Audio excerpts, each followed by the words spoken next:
आईने हिंदी के एक नए एपिसोड में आपका स्वागत है। इस वीडियो में हम बात करने वाले हैं एक ऐसे एनालिसिस के बारे में जो कि एमआरएफए को लेकर किया गया है। और उस एनालिसिस की जो रिपोर्ट सामने आई है वो चौंकाने वाली है।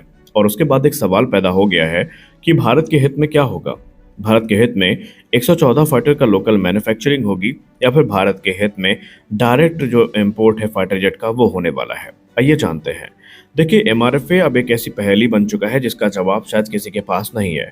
कभी रिपोर्ट्स आती हैं कि भारतीय वायुसेना गंभीरता से आगे बढ़ रही है, तो फिर उसके बाद ये जो गंभीरता वाली बात है ये ठंडे बस्ते में चली जाती है और ऐसा लगता है जैसे कुछ हुआ ही नहीं। लेकिन इसी बीच एक अध्ययन सामने आया जो कि भारत के जो डिफेंस एनालिस्ट हैं उनके तरफ से किया गया और ये बताया गया कि आखिरकार लोकल मैन्युफैक्चरिंग और डायरेक्ट इंपोर्ट में भारत को किस में ज़्यादा बेनिफिट होगा। देखिए, एमआरएफए प्रोग्राम की बात करें तो 2019 में ये काफ़ी रिलेटेबल लगता था और इससे उम्मीदें काफ़ी ज़्यादा थीं कि ये जब तक तेजस मार्क टू नहीं आ जाता तब तक ये जो हमारी जो ज़रूरतें हैं उनको पूरा कर सकता है। और जो कैपेबिलिटी गैप क्रिएट हुआ है मिग-23, मिग-27 और दूसरे फाइटर्स के जाने के बाद उनको फिल करने की जिम्मेदारी इसी के कंधे पर होगी। लेकिन ये प्रोग्राम आगे बढ़ ही नहीं पाया और आज 2025 है और इसमें रिक्वेस्ट फॉर प्रपोजल तक आज तक इशू नहीं किया गया। लेकिन एक अध्ययन सामने आया है जहां पर डिफेंस एनालिस्ट ये मानते हैं कि अगर हम इन एयरक्राफ्ट्स को भारत में बनाते हैं तो ये प्रोग्राम हमें तकरीबन 30% तक ज़्यादा महंगा पड़ सकता है एयरक्राफ्ट को डायरेक्ट इंपोर्ट करने से। जी हाँ, अगर हम एयरक्राफ्ट को डायरेक्ट इंपोर्ट करते हैं ओरिजिनल इक्विपमेंट मैन्युफैक्चरर से तो वो हमारे लिए ज़्यादा सस्ता पड़ेगा बनस्पत इसके कि हम इनका निर्माण भारत में करें। और यहीं से प्रश्न उठता है कि क्या अब हमें वाकई फॉरेन एयरक्राफ्ट्स को डोमेस्टिकली प्रोड्यूस करना चाहिए या फिर भारत अपनी ज़रूरतों को पूरा करने के लिए जो दूसरे तरीके हैं उनको एक्सप्लोर करे। देखिए, एमआरएफए का उद्देश्य मैंने पहले भी कहा कि कैपेबिलिटी गैप को फिल करना था और ये कैपेबिलिटी गैप था तेजस मार्क 1 का लेट आना और तेजस मार्क 2 के प्रोडक्शन टाइमलाइन का बड़ा होना। और भारत ने यह सोचा था कि हम तब तक ये जो एमआरएफए के अंतर्गत फाइटर एयरक्राफ्ट हैं इनको ले लेते हैं, ये हमारी ज़रूरतों को पूरा करते रहेंगे और जब तेजस मार्क 2 आ जाएगा तो हालत तो सामान्य हो ही जाएगी। लेकिन अब तेजस मार्क 1A ऑलरेडी डेवलपमेंट में है या यूँ कहें प्रोडक्शन में है जहां पर तकरीबन 8 फाइटर जेट डिलीवरी के लिए तैयार है। तो वही तेजस मार्क 2 प्रोग्राम भी अपने डेवलपमेंट के फाइनल स्टेजेस में पहुंच चुका है जहां पर इसका रोल आउट इस वर्ष के अंत तक या अगले वर्ष की शुरुआत में कर दिया जाएगा। वही एम का प्रोग्राम भी आगे बढ़ रहा है। तो ऐसे में डिफेंस एनालिस्ट ये मानते हैं कि भारत अब ऑलरेडी फॉरेन जेट प्रोडक्शन पे जो अपनी आश्रित थी उससे आगे बढ़ चुका है, यानी अपनी जो डिपेंडेंसी थी फॉरेन जेट प्रोडक्शन में उससे भारत आगे बढ़ चुका है और भारत की अब स्थिति जो है वो काफ़ी हद तक अपने स्वदेशीकरण की तरफ ज़्यादा बढ़ती जा रही है। और ऐसे में ये कहा गया कि अब मिनिस्ट्री ऑफ डिफेंस को एयरक्राफ्ट को भारत में बनाए जाने या लोकल असेंबली को लेकर फिर से पुनः विचार करना चाहिए और इसके जगह पर सलाह ये दिया गया कि आप 114 फाइटर एयरक्राफ्ट का लोकल मैन्युफैक्चरिंग करेंगे तो आपको बिलियंस ऑफ डॉलर इनके इंफ्रास्ट्रक्चर में खर्च करने पड़ेंगे, प्रोडक्शन में खर्च करने पड़ेंगे, टेस्टिंग में खर्च करने पड़ेंगे। उससे अच्छा यही है कि आप जो रेडी एयरक्राफ्ट हैं इन्हें 60 की संख्या में खरीदें। अब ये भारत के ऊपर है कि भारत 5th जनरेशन फाइटर की तरफ जाता है या 4th जनरेशन फाइटर की तरफ जाता है, ये भारत की कॉल होगी। और ऐसे में उनका ये मानना है कि हम जो हायर कॉस्ट होगा लोकल प्रोडक्शन की उसको बाईपास कर सकते हैं और हमें रेडी टू फ्लाई एयरक्राफ्ट जो है वो मिल जाएंगे।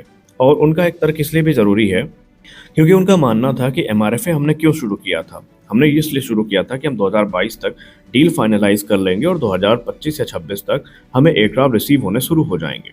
लेकिन अब 2025 तो चल रहा है और जिस हिसाब से प्रोक्योरमेंट प्रोग्राम आगे बढ़ रहा है उम्मीद नहीं है कि अगर ये प्रोग्राम 2 साल में भी साइन हो जाए। तो ऐसे में अगर एमआरएफए को आप 2027 में भी साइन करते हैं तब भी पहला एयरक्राफ्ट आपको 2032 के पहले नहीं मिलेगा। और 2032 में फिर एमआरएफए का क्या सेंस रहेगा, क्योंकि 2028 से तो 2028 या 29 से तेजस मार्क 2 का प्रोडक्शन ऑलरेडी शुरू होने वाला है। और ऐसे में अगर आप रेडी टू फ्लाई जेट की डील फाइनलाइज करते हैं तब भी ये उम्मीद रहेगी कि 2028 से 30 तक वो एयरक्राफ्ट आपको मिलने शुरू हो जाएंगे और वो आपके ज़्यादा हित में होंगे। और ये जो आप प्रोडक्शन के लिए बिलियंस ऑफ डॉलर खर्च करेंगे उन्हें आप इंडिजिनस प्रोग्राम में इन्वेस्ट कर सकते हैं। और इसीलिए उनका ये सलाह है कि भारत को अब यहाँ पर एक बार फिर से अपने प्रोग्राम को रिकन्सिडर करना चाहिए और लोकल मैन्युफैक्चरिंग की जगह जो रेडीमेड फाइटर्स हैं इन्हें एयरफोर्स में इंडक्ट करना चाहिए। इससे समय भी बचेगा, पैसे भी बचेंगे और भारत की जो ज़रूरतें हैं आंतरिक ज़रूरतें ये भी पूरी हो जाएंगी। क्योंकि एक्सपर्ट्स ये भी मानते हैं कि अब आप 4.5 जनरेशन के लिए इतनी मशक्कत ना ही करें तो सही है, क्योंकि already Tejas mark two 4.5 generation के एयरक्राफ्ट होने वाले हैं। जो तेजस मार्क 1A है ये ऑलरेडी 4.5 जनरेशन का एयरक्राफ्ट है, और राफेल हमारे पास ऑलरेडी हैं, सुखोई 30 MKI हमारे पास ऑलरेडी हैं। तो ऐसे में आपको ध्यान देना चाहिए एमका मार्क 1 और तेजस मार्क 2 में, और इन्हीं से ज़रूरतें पूरी करनी चाहिए। तो देखते हैं भारत सरकार का निर्णय इस पर क्या होता है। अगली रिपोर्ट में बात कर लेते हैं रुद्रम मिसाइल के बारे में। रुद्रम मिसाइल एक ऐसी मिसाइल जो इस समय चर्चा का विषय बनी हुई है, और इसके पीछे का कारण ये है कि एक चौंकाने वाली अनाउंसमेंट एचएएल ने अब इस मिसाइल को लेकर कर दी है, खासकर रुद्रम 3 को लेकर के।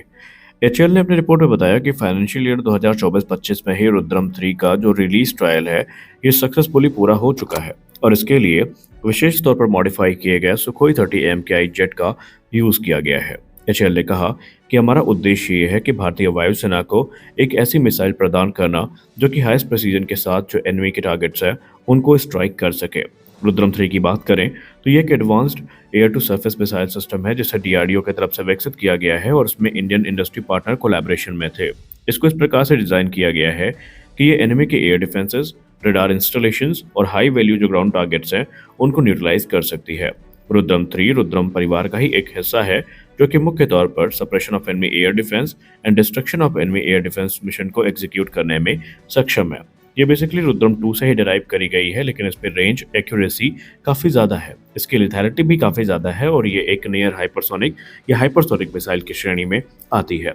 इसके लिए सुखोई 30 MKI जो यूज़ किया गया वो भी विशेष तौर पर मॉडिफाई किया गया था, वो कोई नॉर्मल सुखोई नहीं था। इसके लिए एयरक्राफ्ट के फायर कंट्रोल सिस्टम को अपग्रेड किया गया, डेटा लिंक को अपग्रेड किया गया। इसके अलावा जो स्ट्रक्चरल रीइंफोर्समेंट्स हैं वो भी दी गई, ताकि जो वेट और लॉन्च डायनेमिक्स है मिसाइल की उनको एकोमोडेट किया जा सके। ये इन्हांसमेंट इंश्योर कर रही थी कि रुद्रम 3 को सक्सेसफुली डिप्लॉय किया जा सकता है सुखोई 30 MKI से। और अब सुखोई 30 MKI भारतीय वायुसेना के लिए कितना महत्वपूर्ण है इसका तो आप भली भांति जानते हैं, क्योंकि चाहे फिर एयर सुपीरियरिटी मिशन हो ये एग्जीक्यूट कर सकता है। इसके अलावा ग्राउंड स्ट्राइक मिशन भी एग्जीक्यूट हो सकते हैं, और रिकॉनेसेंस मिशन भी सुखोई 30 MKI से पूरे किए जा सकते हैं। अभी तो टेस्ट आयोजित किए गए थे, इनमें कुछ क्रिटिकल पैरामीटर्स हैं जिनको वैलिडेट किया गया था। पहला था सेफ सेपरेशन, जहां पर इंश्योर किया गया कि मिसाइल क्लीनली और सेफली एयरक्राफ्ट से डिटैच हो जाती है बिना स्टेबिलिटी और सेफ्टी को अफेक्ट किए। दूसरा पैरामीटर था गाइडेंस और कंट्रोल। यहाँ पर वेरीफाई किया गया कि मिसाइल की जो एबिलिटी है टारगेट को एक्वायर करने की और ट्रैक करने की ये एक्यूरेटली हो पोस्ट लॉन्च, तो ये चीज़ें भी वैलिडेट की जा चुकी हैं।